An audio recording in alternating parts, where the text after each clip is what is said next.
The Great Hall of the Galactic Council had never been so quiet. 300 delegates from across the known universe sat in their floating chairs, their eyes fixed on the massive screen that covered the entire wall.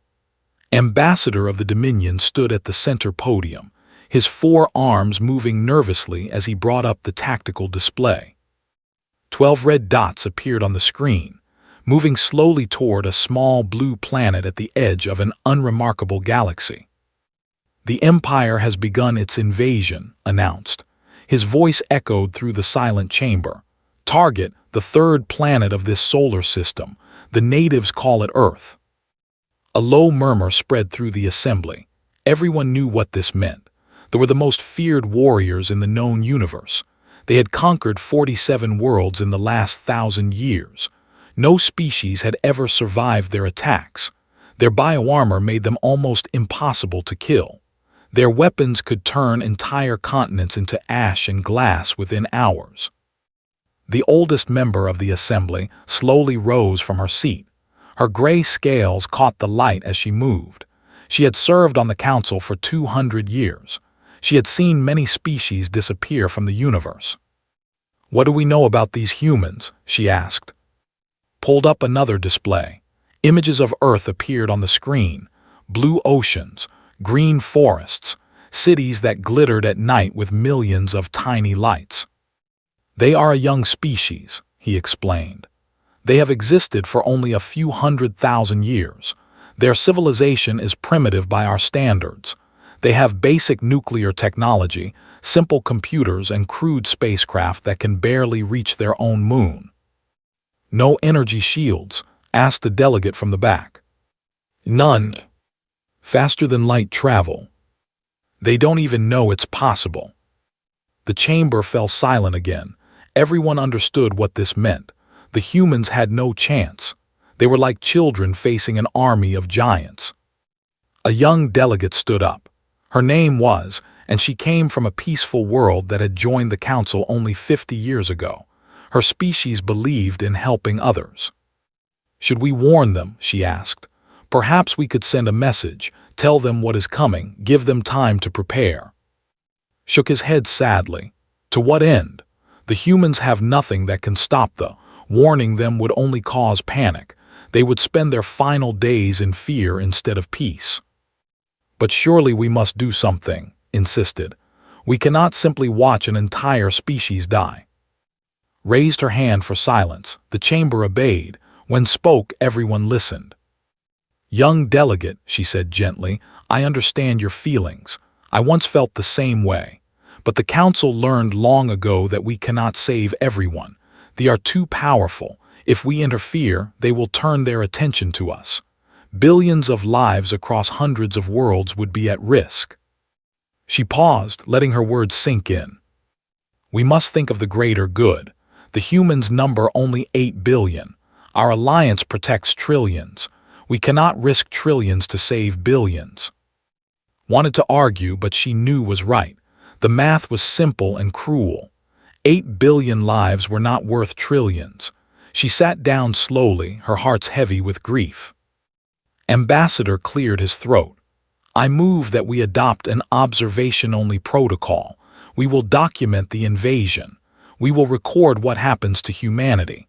Their story will be preserved in our archives so that future generations will remember they existed." "And what is the purpose of that?" asked bitterly.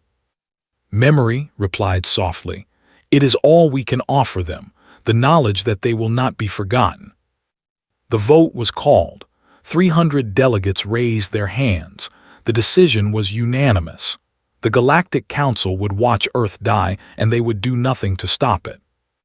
Activated the observation probes. Thousands of tiny devices, invisible to human technology, spread across Earth's solar system. They would record everything, every battle, every death, every moment of humanity's final days. On the great screen, the 12 warships moved closer to Earth. They were massive vessels, each one the size of a small moon. Their dark hulls absorbed light, making them look like holes in the fabric of space itself. "How long do you think they will last?" someone asked. 3 days, replied. Perhaps 4 if they resist. They prefer quick conquests. They do not like long campaigns. Stared at the screen. She had watched 17 species die this way. Each time it became a little easier. Each time she told herself it was necessary. Each time a small part of her soul grew darker. Such a beautiful planet, she whispered to herself. Such a young species. So much potential lost forever. On Earth, 8 billion humans went about their daily lives. They went to work. They played with their children. They laughed and cried and loved and fought. They had no idea that their entire species had been sentenced to death by a council they had never heard of. They had no idea that in less than 72 hours, their world would be on fire. And they had no idea that the universe had already given up on them. The Galactic Council settled into their seats. The observation feeds went live, and 300 delegates prepared to watch the extinction of humanity. None of them expected what would happen next. The fleet dropped out of faster-than-light travel just beyond Earth's moon. Commander stood on the bridge of his flagship, staring at the blue planet through the observation window. He had conquered 30 worlds in his long career. This would be his 31st. Scan complete, his tactical officer reported. Population approximately 8 billion. Technology level primitive. No energy weapons, no shields, no faster-than-light capability. Made a sound that might have been a laugh. Another easy victory. Begin the attack. The first wave of strikes hit Earth at exactly 3:47 a.m. Korean Standard Time. Plasma bombs fell from the sky like angry stars. Seoul, Tokyo, Beijing, Moscow, Washington, London, all struck within the same minute. In the underground bunker beneath the Blue House in Seoul, General Park was already awake. He had been awake for 36 hours, ever since the satellites detected the approaching fleet. The world's governments had kept the information secret. They did not want panic. They needed time to prepare. Not that preparation would help much. Captain rushed into the command center, her tablet clutched tightly in her hands. She was young, only 28, but she was the officer Park had ever worked with. "Sir, the strikes are exactly as we predicted," she reported. "They're targeting military installations first, government buildings second.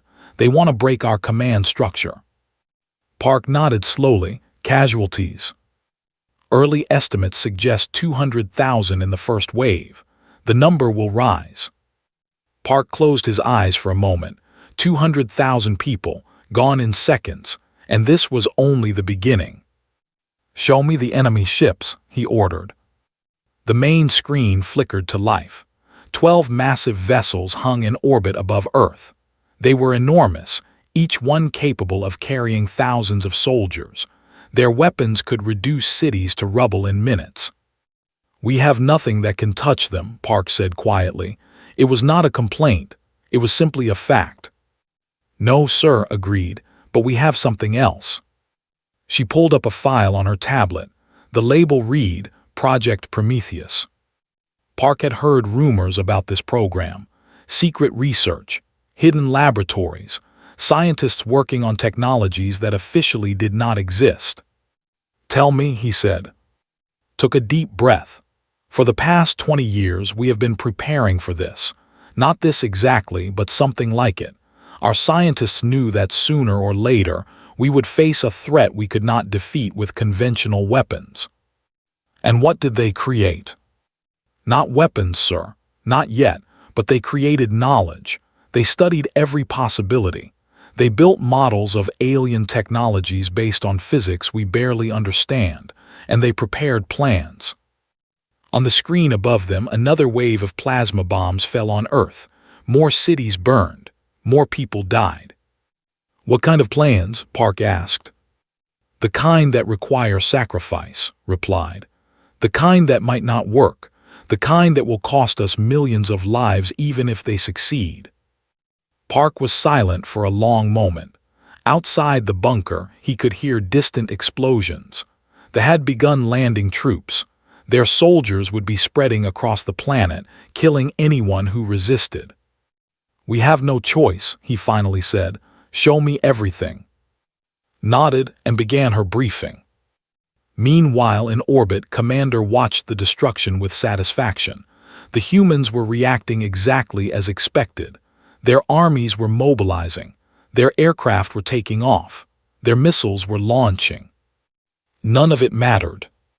Point defense systems shot down the missiles before they could reach the fleet. Fighters destroyed the human aircraft within minutes of takeoff. Soldiers, protected by bioarmor that could stop any human weapon, marched through cities without fear. "Commander," his tactical officer reported, "the humans have broadcast a message on all frequencies. They refuse to surrender." Was not surprised.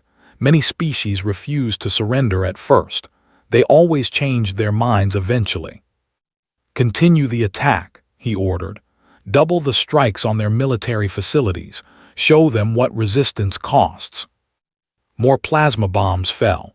More cities burned. By the end of the first day, 2 million humans were dead. In the Galactic Council chamber, the delegates watched in grim silence. Some looked away from the screens. Others forced themselves to watch. All of them felt the weight of their decision. "This is faster than usual," Ambassador observed. "They are not holding back." "They want to finish quickly," replied. "They have other conquests planned. Earth is just another world to them." On the screen, they watched a soldier execute a group of human prisoners. The humans did not beg. They did not cry. They stood tall and looked their killer in the eyes. The young delegate felt tears running down her face. "They're so brave," she whispered. "Bravery will not save them," said sadly. "Nothing will." But deep in the bunker beneath Seoul, General Park was reading the Prometheus files. And for the first time since the invasion began, he allowed himself to hope. The plans were insane. They would require perfect coordination across the entire planet. They would require sacrifices that no military commander should ever ask of their soldiers. They would require luck on a scale that probability. But they might work. "Get me a secure line to every military command on Earth," Park ordered. "And find me Sergeant Lee. He's the best soldier we have." Smiled grimly, "Yes, sir." The war for Earth had begun, and humanity was just starting to fight back. Commander stood in his command center, studying the tactical displays with growing confusion. 3 days had passed since the invasion began. By now, the humans should have surrendered. Every other species had surrendered by the 3rd day. But the humans had not surrendered. They were still fighting. More than that, they were starting to win some battles. Reports demanded. His tactical officer shifted nervously. "Commander, we have lost contact with Ground Unit 7, all 12 soldiers. Their biosigns went offline simultaneously." "Equipment failure." "We checked. The equipment was functioning normally. One moment they were alive. The next moment they were dead." Frowned, "And the cause of death?" "Unknown, sir. We cannot find the bodies." This was unusual. Bioarmor was designed to survive almost any attack. Human weapons could not penetrate it. Human explosives could not destroy it. Even human nuclear devices, the most powerful weapons they possessed, could only damage the armor slightly. "Send another unit to investigate," ordered. 2 hours later, that unit also went silent. In the mountains of Province, Sergeant Lee wiped alien blood from his hands. His team of 12 soldiers stood around him, breathing hard. At their feet lay the remains of 24 warriors. "It works," said quietly. In his hand he held a strange device. It looked like an industrial cutting laser, the kind used in factories to slice through metal. But this one had been modified. Its frequency had been adjusted. Its power had been increased. The modifications had come from Captain, based on research from the Prometheus files. When the broadcast their surrender demand, they had used their own communication technology. That technology had given human scientists a tiny window into engineering. It took the scientists 48 hours to find the weakness in bioarmor. It took engineering students another 24 hours to build weapons that could exploit it. The weapons were crude. They required massive batteries. They only worked at close range, but they worked. Contact Command ordered, "Tell them the proof of concept was successful. Begin full production." Across the planet, the message spread. In factories that had survived the bombing, workers began building the new weapons. In universities, students studied captured equipment and found more weaknesses. In hidden laboratories, scientists worked without sleep to create better tools for the resistance. They had made a mistake. They had assumed that humans were primitive because their technology was simple. They had not understood that human creativity was their greatest weapon. On the coast of the Yellow Sea, an old woman named Grandmother stood on the deck of her fishing boat. She was 73 years old. She had spent her entire life on these waters. She knew every current, every reef, every hidden place where fish liked to gather. Now she was using that knowledge to kill aliens. Around her, 300 fishing boats floated in formation. Their crews were not soldiers. They were fishermen, cooks, mechanics, teachers. They were ordinary people who had decided to fight. "The landing craft approaches from the north," her grandson reported. He was 16 years old. He should have been in school. Instead, he was helping his grandmother wage war. "All boats prepare cables," ordered through her radio. "Wait for my signal." The landing craft was the size of a building. It floated above the water, heading toward the coastal city where 2 million people were waiting to be conquered. The craft's crew did not worry about the fishing boats. They were too small to be a threat. They did not notice the cables being attached to their landing struts. Now said calmly. 300 boats accelerated in 300 different directions. The cables went tight. The landing craft, pulled from every side at once, lost its balance. Its engines screamed as they tried to compensate. They failed. The massive craft tilted sideways and crashed into the sea. Water rushed into its broken hull. Soldiers, designed for land combat, drowned in the cold darkness of the Yellow Sea. Grandmother watched the craft sink with no expression on her face. Her husband had been killed in the first wave of attacks. Her daughter was missing. Her home was ashes. "Find the next target," she ordered. In the Galactic Council chamber, the delegates watched these events with growing shock. They had never seen anything like this. "They're using fishing boats," Ambassador said in disbelief. "Fishing boats against a landing craft." "And they won," replied quietly. Her eyes were fixed on the screen, where Grandmother's fleet was already moving toward its next target. "This is impossible," another delegate protested. "They have superior technology, superior weapons, superior training. How are the humans doing this?" Thought about the question for a long moment before answering. "The fight to conquer," she finally said. "The humans fight to survive. There is a difference." On the screen, they watched a young woman drive a truck into a command post. The explosion killed 30 officers. The woman's name was Ha. She was 22 years old. She had been a university student studying art history. Her last transmission, sent seconds before the explosion, was a single word: fighting. The Galactic Council watched as millions of ordinary humans became warriors. Farmers, teachers, doctors, children, old people, they all fought. And slowly, impossibly, they began to push the invaders back. Commander stared at his tactical displays.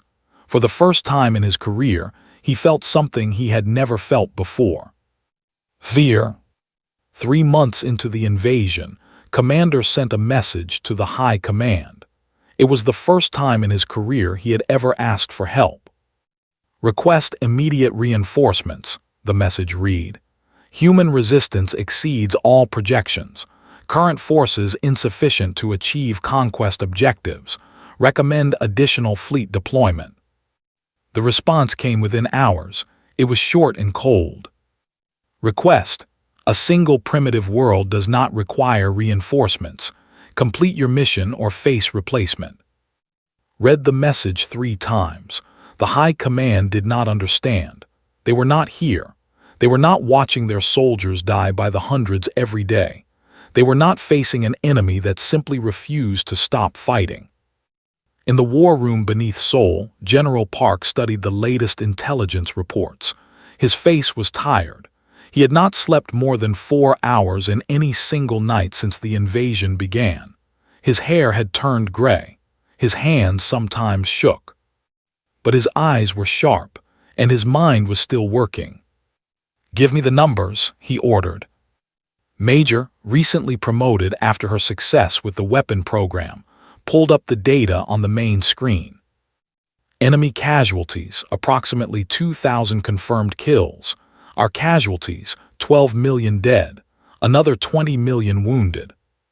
Park nodded slowly. The numbers were terrible. For every soldier they killed, 6,000 humans died. It was not a ratio that could lead to victory. But it was a ratio that was slowly improving. What about the new weapons? Production is increasing. We now have enough modified lasers to equip 50,000 soldiers. The frequency jammers are disrupting their communications, and the biology team has identified a possible weakness in their food supply. Explain. Smiled grimly. They cannot eat Earth food. Something in our proteins is toxic to them. They have to import all their supplies from their ships if we can cut those supply lines. They starve, Park finished. How long can they survive without resupply? 2 weeks, maybe 3. Park turned to the strategic map on the wall. Red dots showed positions across the globe. Blue dots showed human-resistant cells. 3 months ago, the red dots had covered everything.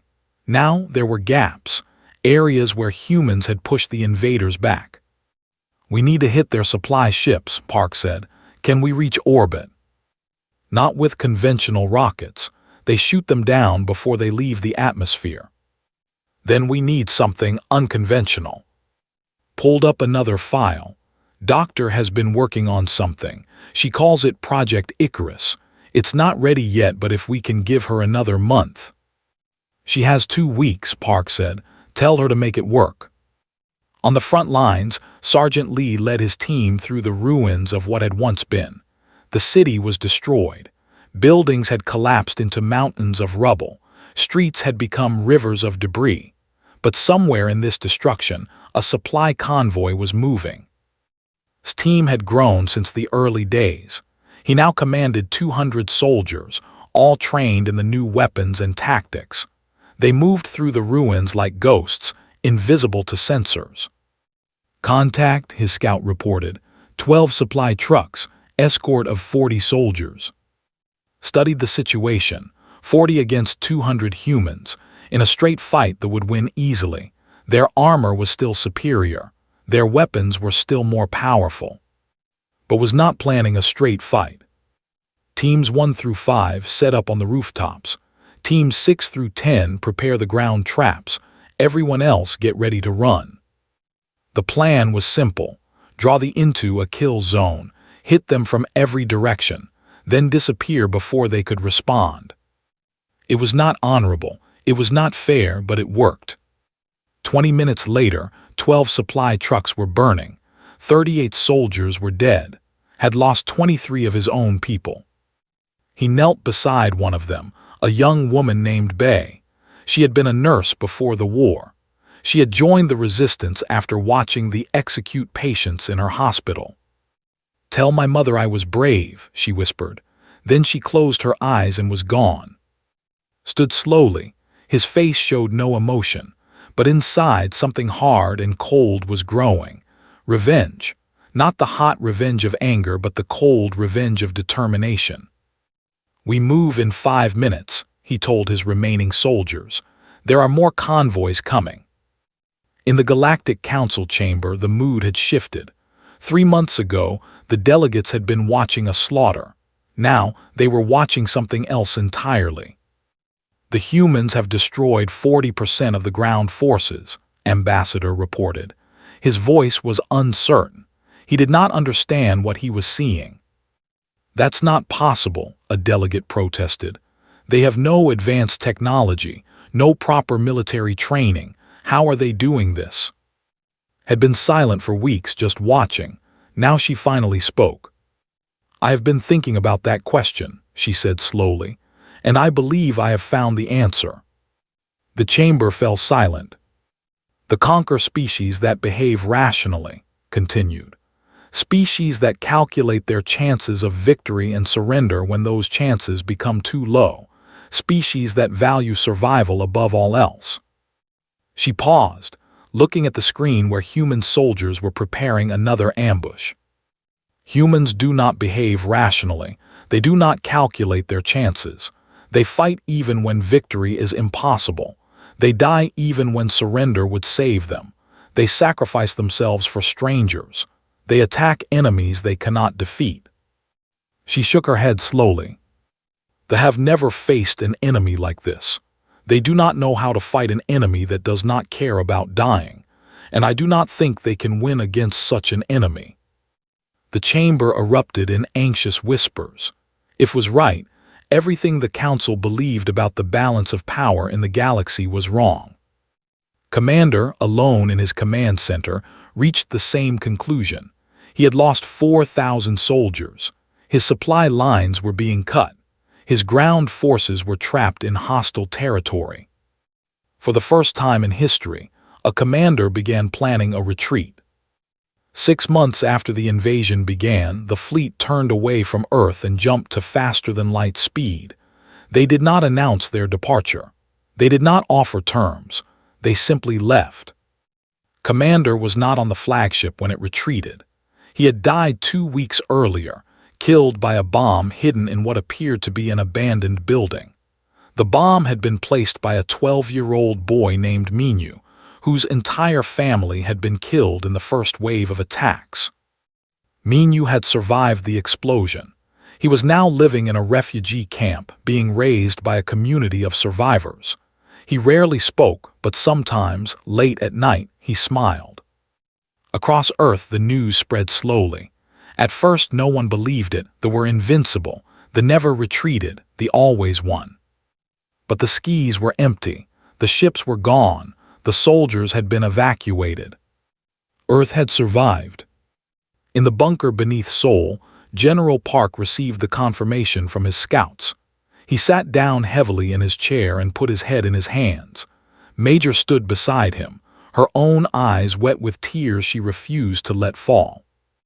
"It's over," Park whispered. "It's finally over."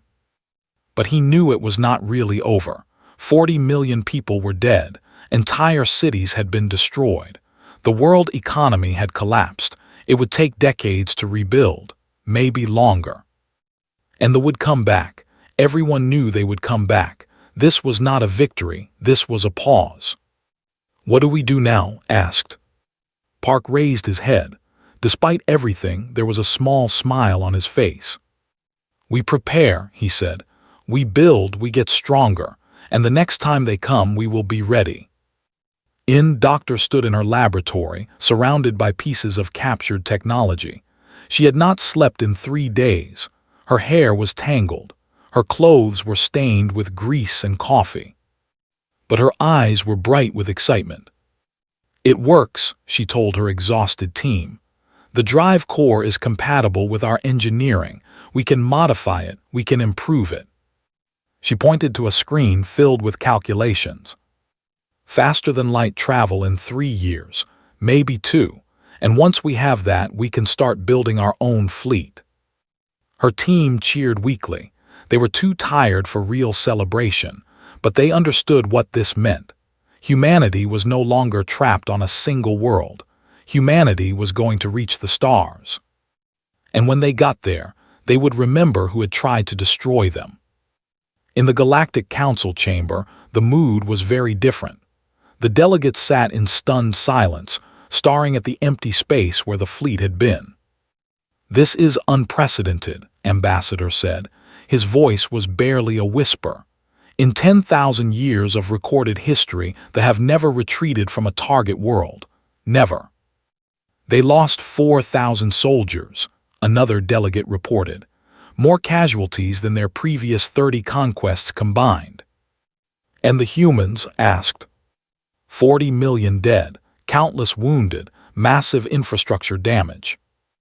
Nodded slowly. By any normal measure they had won. They had killed millions. They had destroyed cities. They had caused suffering on a scale most species could not imagine. But they had not broken humanity, and that in the end was what mattered. There is something else, said reluctantly. Our intelligence suggests the humans have captured significant amounts of technology, ships, weapons, computer systems. The chamber went very quiet. They will reverse engineer it, said. It was not a question. Our analysts project they will achieve faster-than-light capability within 20 years, possibly sooner. The humans are creative. The young delegate who had wanted to warn Earth 6 months ago stood slowly. Her face was pale. Then they will come to us, she said. They will discover that we watched, that we did nothing, that we decided they were not worth saving. No one responded. What was there to say? On Earth, the reconstruction began. Cities were cleared of rubble. Refugees were housed in temporary camps. Food was distributed to the hungry. Medicine was given to the sick. In Seoul, General Park stood in the ruins of his city, directing the recovery efforts. Major stood beside him, coordinating supplies. Sergeant had finally stopped fighting and was helping to dig survivors from collapsed buildings. Grandmother had returned to the sea, organizing fishing fleets to feed the starving population. They were all exhausted, they were all grieving, but they were all alive, and they were all determined. We will remember this, Park said quietly, watching his people work. For 1,000 years we will remember what they did to us, and we will never let it happen again. Above them, invisible to human detection, the Council's observation probes continued their watch. The Council had ordered them to remain active. They wanted to know what humanity was doing. They wanted to understand this species that had done the impossible. In her private chambers, reviewed the footage from the past 6 months. She watched humans fight and die. She watched them sacrifice themselves for strangers. She watched them refuse to surrender even when surrender was the logical choice. She did not understand them. She was not sure anyone could understand them. But she knew one thing with absolute certainty. The universe would never be the same. In 3 years, or maybe 2, human ships would leave Earth. They would explore the galaxy. They would meet other species. They would learn about the Galactic Council. And they would learn that the Council had watched their suffering and done nothing. Closed her eyes. For the first time in 200 years, she felt something she had forgotten she could feel. Dread. The humans were coming, and the universe was not ready for them. Far away on a small blue planet still by war, a child looked up at the stars. She was only 7 years old. Her name was Park, and she was General Park's granddaughter. Her mother had died in the invasion. Her home had been destroyed. But she was not afraid. She was curious. "Grandfather," she asked, "what is out there?" Park looked down at his granddaughter. He thought about everything he had seen, everything he had lost, everything he had learned. "I don't know," he admitted, "but someday we will find out." Smiled. "I want to go there," she said. "I want to see everything." Park picked her up and held her close. Above them, the stars glittered like diamonds scattered across black silk. "You will," he promised, "you will." And somewhere, in a chamber far across the galaxy, 300 delegates shivered and wondered what they had unleashed upon the universe.